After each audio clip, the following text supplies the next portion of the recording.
বা কোনো কবি না, হয়তো কোনো লেখক না, আমি একটা ভরাক্রান্ত মনের একটা মা, একটা সন্তান হারা মা।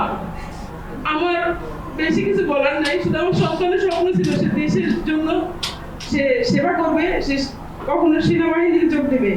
আমার ছেলেটা কোনো দল করতো না, মাদ্রাসার ছাত্র ছিল, সে মিশকাত চালাতে করতো।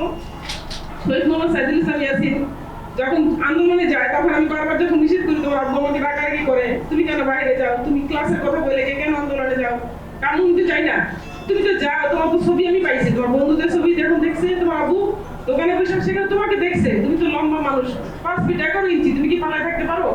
তুমি তো হাতে লাঠি ছিল তোমার, তুমি অমুক গেঞ্জিটা পারো, তুমি গেলে বান্ধবী করে, তুমি কিভাবে গেঞ্জি বললা?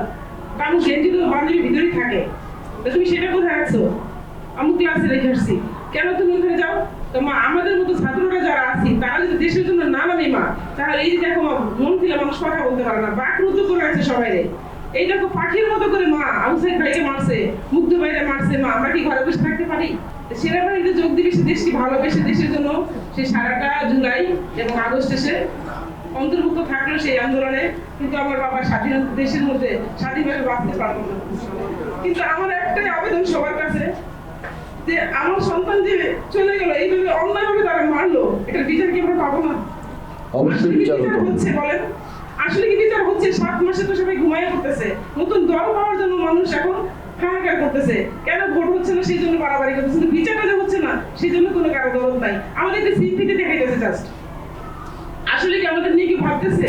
আমরা প্রতিটা মুহূর্তে যে স্মৃতিগুলো নিয়ে ভাসতেছি, খাইতে গেলে, ঘুমাইতে গেলে, উঠতে গেলে, বসতে গেলে, ওদের জামা কাপড় নিয়ে, ওদের জুতা নিয়ে, ওদের বই খাতা নিয়ে, ওদের টেবিলের দিকে তাকালে, ওদের সাইকেলের দিকে তাকালে পরটা হু হু করে উঠে। আমি বা খাইতে খাবার মুখে দিলে অনেক ক্ষুধা থাকলে যদি 2 দিন আমরা খাই, আমার ক্ষুধা নষ্ট হয়ে যায়, আর তো খাওয়া লাগে না, আমার খাওয়া তো পরিপূর্ণ হয় না। আমি ঘুমাইছি, হঠাৎ করে ঘুম থেকে উঠে যাই, গভীর রাত, গভীর ঘুম, কেউ ডাক দিল না, কিভাবে উঠে গেলাম, ওটার পরে মনে হয় দুনিয়াতে সবচেয়ে নিঃস্ব মা আমি, আমার সব শেষ, একটা মাত্র ছেলে আমার, অনেক সুন্দর আমার ছেলেটা, যেমন ভদ্র তেমনি অমায়িক তেমনি জ্ঞানী, আল্লাহ আমাদের কোনো ক্লাসে দ্বিতীয় হয় নাই সে। এবার সন্তান যারা হারাইছে সবারই কলিজার টুকরা এবং হীরার টুকরা হারাইছে, দেশের বড় সম্পদ হারাইছে আমি মনে করি। সবাই আমাদেরকে সিম্পিতে দেখায় ঠিকই, কিন্তু আসলে আমাদের হয়ে কেউ ভাবে না। মানে পাখির মতো করে গুলি করে সবাইকে মারলো। এই যে হেলমেট বাহিনীগুলা আমার সন্তানটাকে 4 ঘন্টা পিটাইয়া পিটাইয়া মারছে, মারে ভিডিও করে, মারে ভিডিও করে, এটা কোনো মায়ের সহ্য হয় সেই ভিডিও দেখার পরে? মা পয়সা দেখতে পারে?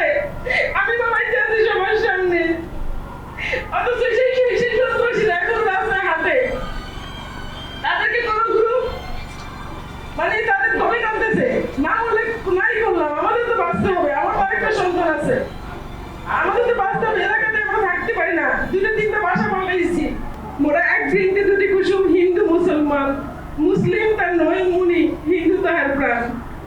মোরা একসে দেশের আকাশে খাই, কেউ করে কেউ শ্মশানে খাই, মোরা একসে ভাষায় মাকে ডাকি, এক সুরে গায়ে গান।